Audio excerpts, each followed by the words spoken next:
زمین و آسمان اس کے اندر ہوتے ہیں، اتنی بڑی ہوتی ہے کہ پوری زمین و آسمان کے برابر ہوتی ہے وہ ہتھیلی، اور اس کے 1000 ہاتھ ہوتے ہیں فرشتے کے، اور اس کے 1000 چہرے ہوتے ہیں، اور ہر 1000 چہرے پہ زبانیں ہوتی ہیں 1000، اور ہر زبان پہ 1000 لغت، یعنی ڈفرنٹ لینگویجز ہوتی ہیں. اب یہاں تو میری کیلکولیشن ختم ہو گئی تو میں نے کیلکولیٹ نہیں کیا، لیکن آپ تصور کریں کہ وہ ساری رات اپنی 1000 زبانوں سے اور 1000 لغت سے، لینگویجز سے درود پڑھتے ہیں. اور وہ درود کہاں لکھا جاتا ہے؟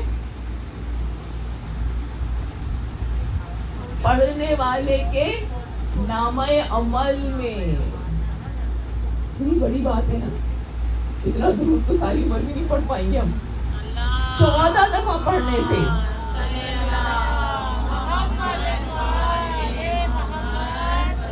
اچھا بھی نور تو آیا نہیں نا اس میں.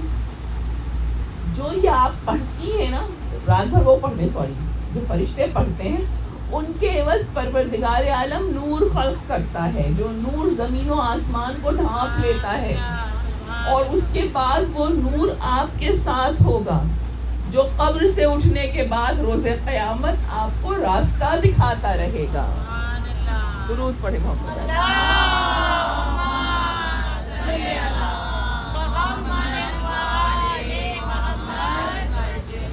روایت پوری یاد نہیں ہے تفصیل کے ساتھ، بہت زیادہ اس کے اندر لکھا ہے. تو رات کو سونے سے پہلے 14 دفعہ ضرور. اچھا دوسرا طریقہ کیا ہے؟ دوسرا طریقہ اس سے بھی زیادہ سمپل ہے. یہ تو 14 دفعہ پڑھنا ہے نا، امید ہے کہ تیسرے چوتھے پہ نیند آ جائے گی، تو 14 کرنا بہت مشکل. ہاں بس مطلب پڑھیں کسی طرح سے. میں تو سو چکی ہوتی ہوں پڑھنے سے پہلے، تو کچھ نہ کچھ ترکیب نکالنی چاہیے. ایک اس سے بھی آسان بات ہے. اچھا اگر آپ نماز عشاء کے بعد 7 دفعہ پڑھ لیں گی نا، تو آپ صبح تک ہر خطرے حادثے سے محفوظ رہیں گے. اگر آپ نے 15 دفعہ پڑھ لیا تو پورے 24 گھنٹے کور ہو جائے. تو جب یہ ہیوسٹن کا موسم اپنی آنکھیں دکھایا کرے نا، پڑھ لیا کیجیے. اس سے زیادہ بھی آسان چیز میں آپ کو بتاؤں، میں آپ کو 3 دفعہ بتا چکی ہوں. مجھے لگتا ہے بعض دفعہ کہ اب لوگ کہیں گے خدا کے واسطے اس کو نہ بتائیں، لیکن یہ اتنی سویٹ روایت ہے. سورہ کہف پتہ ہے نا، سورہ کہف کی آخری آیت نکالیے فون پر اپنا. سورہ کہف کی 110ویں آیت، قل انما انا بشر مثلکم. ابھی پوری آیت ہے، میں اس ڈر سے نہیں پڑھ رہی کہ میں اس وقت نروس ہو کر غلط نہ پڑھ، لیکن آپ کھول کے پڑھ لیجیے. 110 آیت. اس آیت کے جو کمالات ہیں، پہلا کمال اس کا یہ ہے کہ اگر آپ نے جی سورہ کا نمبر 18 ہے نا، سورہ کہف 18/110. تو اگر آپ سورہ کہف کی آخری آیت بستر پہ جا کے صرف 1 دفعہ پڑھ لیں. میں نے فون پہ کیوں نکلوائی ہے؟ تاکہ آپ کے پاس کوئی بہانہ نہ رہے کہ قرآن نہیں تھا جی، ہمیں یاد نہیں رہا. فون کے بغیر تو کوئی نہیں سوتا. سوتا ہے کوئی؟ آپ سوتی ہیں؟ میں تو بغیر فون کے سوئی نہیں سکتی. مجھے لگتا ہے پوری زندگی دنیا جو ہے اس میں زلزلہ آ جائے گا اگر میرے پاس فون نہیں ہوا. میں کہیں بے خبری میں ماری نہ جاؤں، ایسے ہی لگتا ہے نا. آخری آیت کو بستر پر جا کے پڑھے ایک بار پڑھنے کا اجر کیا ہے کہ آپ نے ایک بار پڑھا. جہاں پر بھی آپ ہیں، آپ ہیوسٹن میں، مکہ کتنی دور ہے آپ سے؟ 10,000 میل دور ہے، 12,000 میل دور ہے. یہاں سے لے کے خانہ کعبہ تک کھچا کھچ ایک نور ہوگا جو یہاں سے اسٹریٹ نکلے گا آپ کے وجود سے لے کے آپ کے بستر سے اور خانہ کعبہ تک رہے گا. اور یہ نور اس کے اندر امام کہتے ہیں، یہ روایت ہمیں پھر اپنے آقا سرکار امام صادق علی محمد سے عطا ہوئی ہے کہ آپ فرماتے ہیں، سوری سکینہ گھنٹہ ہونے والا ہے.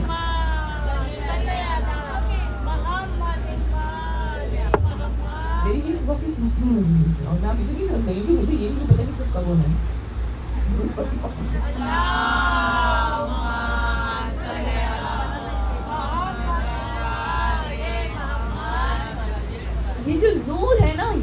لے کے وہاں تک کھچا کھچ فرشتے ایسے بھرے ہوئے ہوتے ہیں کہ پر ایک دوسرے سے ٹکرا رہے ہوتے ہیں, اور یہ سب پوری رات درود پڑھتے رہیں گے. اور یہ درود کہاں جا رہے ہیں؟ ہاں, ہمارے نام اعمال میں, رائٹ. اچھا, اب فرض کریں آپ بہت خوش نصیب ہیں, آپ وہاں پہنچ گئی عمرے کے لیے, حج کے لیے, آپ نے پھر پڑھا, آپ کی عادت پڑ گئی ہے. تو اب یہ نور جہاں بھی آپ کا وجود ہے وہاں سے لے کے بیت معمور تک جائے گا, اور فرشتے کھچا کھچ بھرے ہوں گے جو درود پڑھ رہے ہوں گے محمد و آل محمد پہ, جو آپ کے نامہ عمل میں ڈپازٹ ہو رہا ہے. ٹھیک ہے,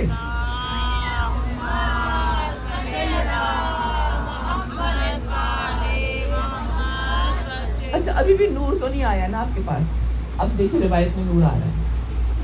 آپ کی سرکار فرماتے ہیں کہ اگر کوئی اس آیت کو حفظ کر لے, میمورائز کر لے, یاد کر لے, تو اس کے قبر سے اٹھتے وقت یہ نور اس کے آگے آگے دوڑ رہا ہوگا.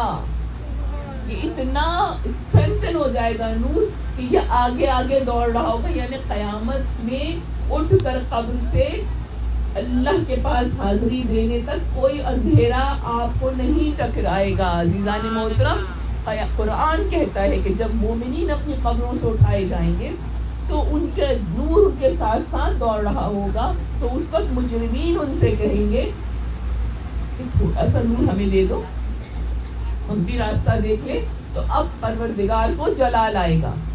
مومنین تو بیچارے اتنے سویٹ ہوتے ہیں, ان کو دل جیسے پتہ چلے گا وہ جنت میں جا رہے ہیں, وہ خوش ہو جائیں گے, وہ کہیں گے چلو سب چلو. یہی ہوتا ہے نا ہمارے ساتھ, ہم کہیں جا رہے ہوتے ہیں سب کو ساتھ لے لیتے ہیں, لیکن وہاں اللہ کو جلال آئے گا. اور اللہ کہتا ہے ہم ایک 4 دیواری, ایک 4 walls بنا دیں گے مومن کے گرد تاکہ اس کا نور اندر رہے. اور اللہ کہتا ہے اس 4 دیواری کے اندر رحمت پروردگار ہوگی اور باہر عذاب الہی ہوگا. درود پڑھے محمد علیہ.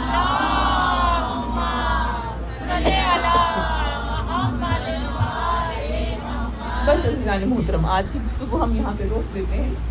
آج کا ہوم ورک کیا ہے؟ 14 دفعہ مجھے بھی یاد رکھے لگا. اور سورہ کہف کی آخری آیت پڑھیں گی, لیکن میک شیور کہ آپ ایک ہفتے میں اس کو یاد کریں, چاہے کئی دفعہ ریپیٹ کرنا پڑے. Just memorise it.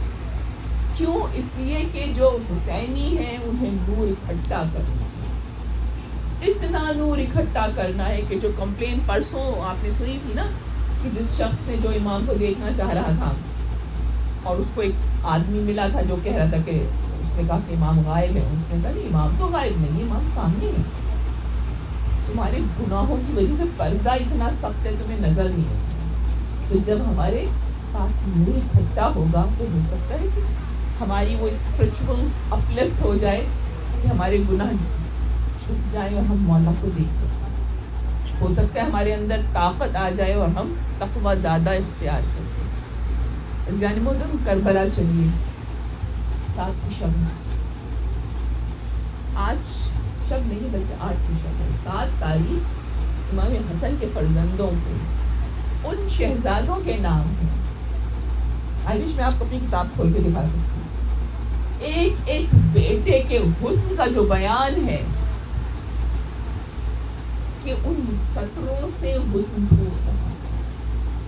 اور یہ گواہی امام حسن کے بیٹوں کی کون دے رہا ہے ان کی خوبصورتی کی؟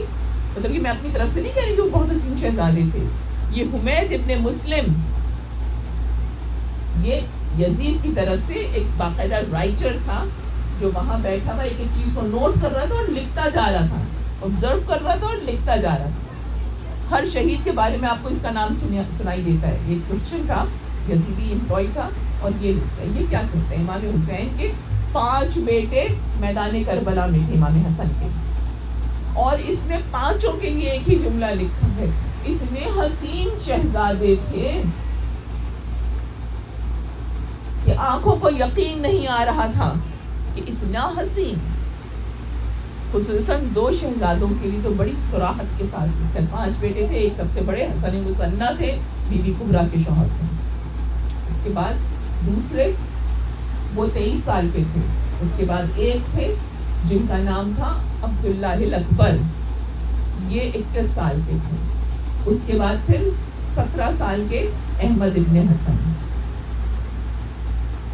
اس کے بعد پھر ایک اور تھے قاسم جن کی عمر 13 سال. پھر اس کے بعد عبداللہ اصغر 9 برس کا بچہ, یعنی یہ امام حسن کی شہادت کے بعد پیدا ہوا. سب کے لیے ایک ہی جملہ آ رہا ہے. احمد ابن حسن کی تو حسن کی وہ تعریف اس نے لکھی ہوئی ہے کہ مجھے لگا جب امام نے استغاثہ بلند کیا, امام نے کئی استغاثے بلند کیے, تو کہتا ہے کہ ایک استغاثے کے بعد خیام سے 2 چھوٹے بچے باہر آئے. خیام میں کیوں بیٹھے تھے؟ اس لیے کہ ان پر جہاد واجب نہیں ہوا, کم سن تھے نا, تو ان کو اندر بٹھایا تھا عورتوں نے. لیکن جب امام نے استغاثہ بلند کیا تو اتنی بے بسی تھی کہ یہ دونوں بچے دوڑتے ہوئے باہر آئے. اور حمید کہتا ہے کہ اتنے حسین بچے تھے, مجھے لگا بدلی سے چاند نکل آیا ہے.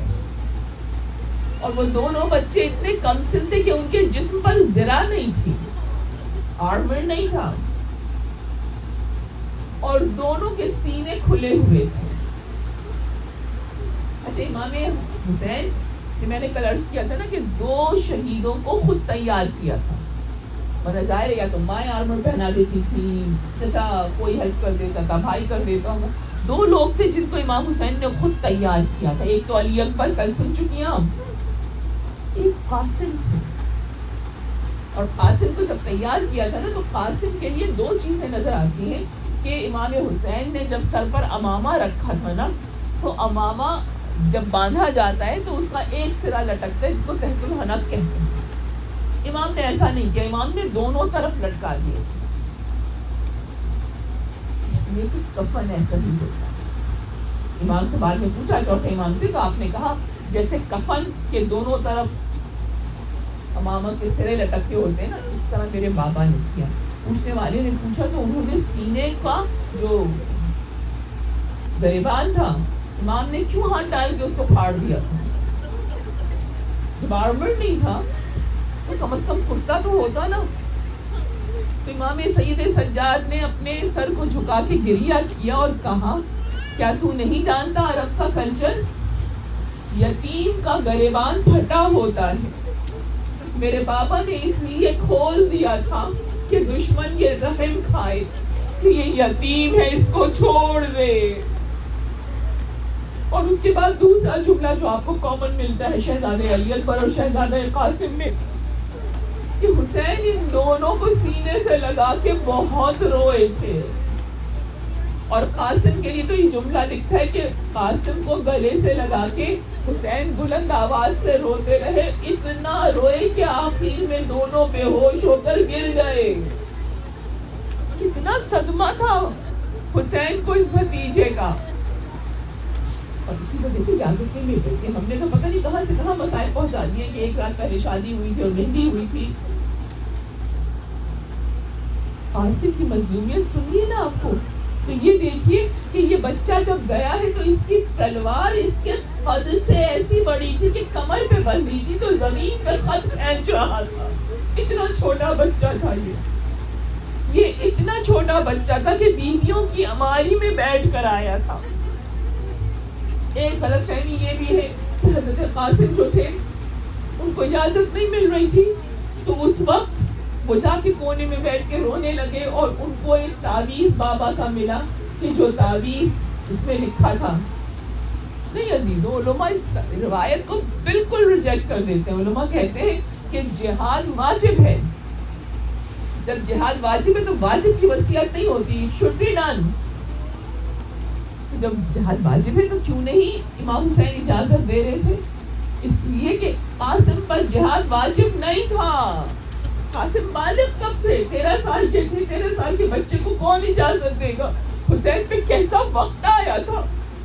13 سال 8 سال کے شہزادے 9 سال کے شہزادے قربان ہو رہے ہیں.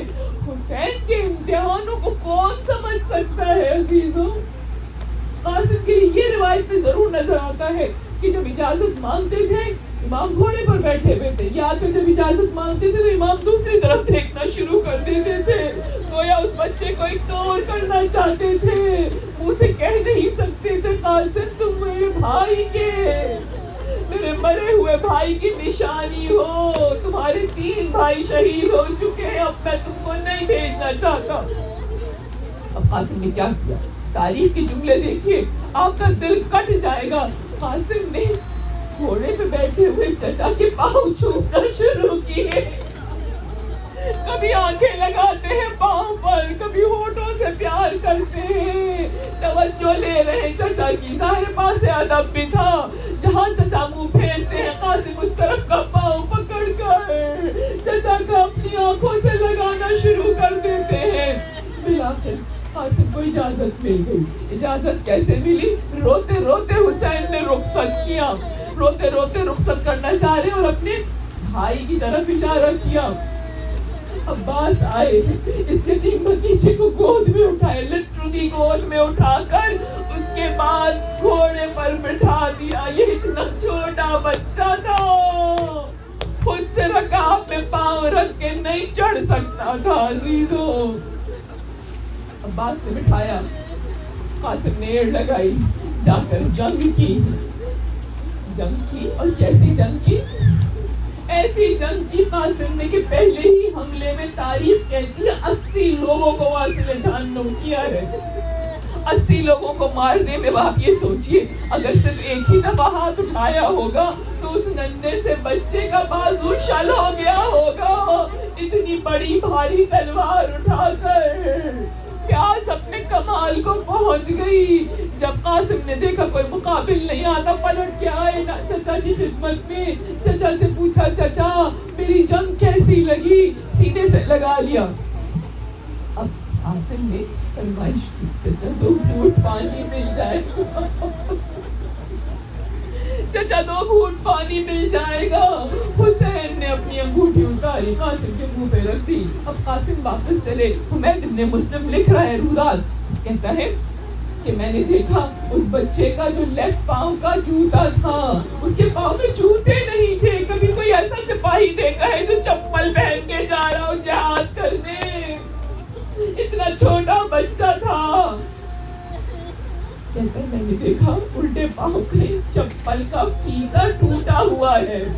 یہ بچہ اتنا نادان تھا، جنگ کرتے کرتے جب ارزق شامی کے 4 پہلوان بیٹوں کو قتل کر لیا، ارزق سامنے آیا اس کو بھی قتل کر دیا، اور اس کو قتل کرنے کے بعد ظاہر ایک فتح کا احساس تھا، اتنے بڑے بڑے پہلوانوں کو زیر کیا تھا۔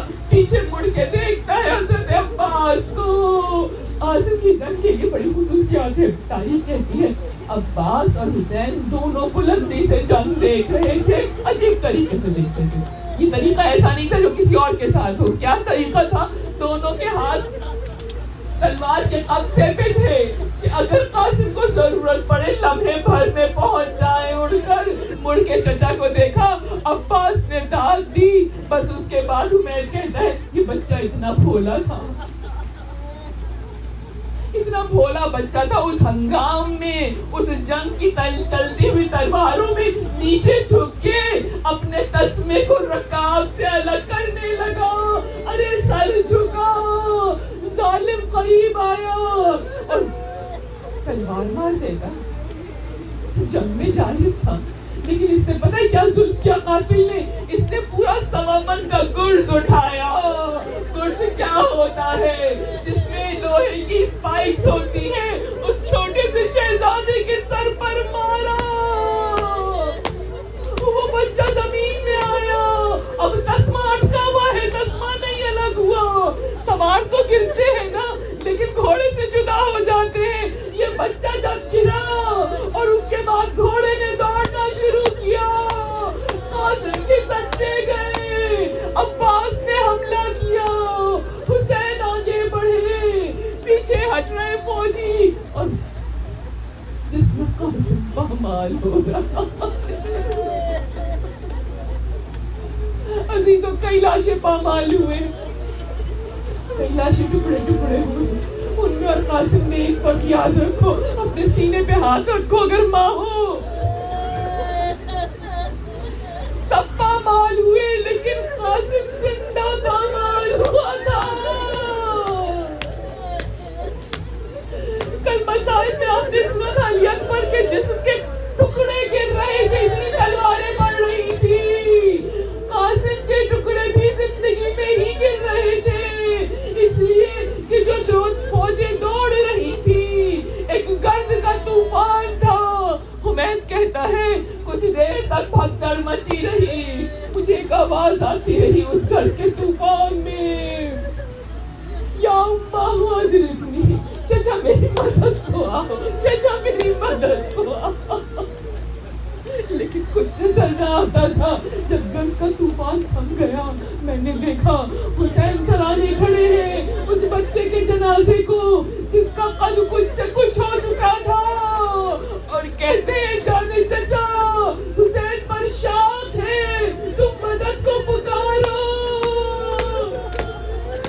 اور چچا مدد کو نہ آ سکے، بس کہو یا حسین بھتیجوں کا پرسو، اے فاطمہ تمہاری گلشن کی کلیاں چن چن کے توڑ ڈالی امت نے۔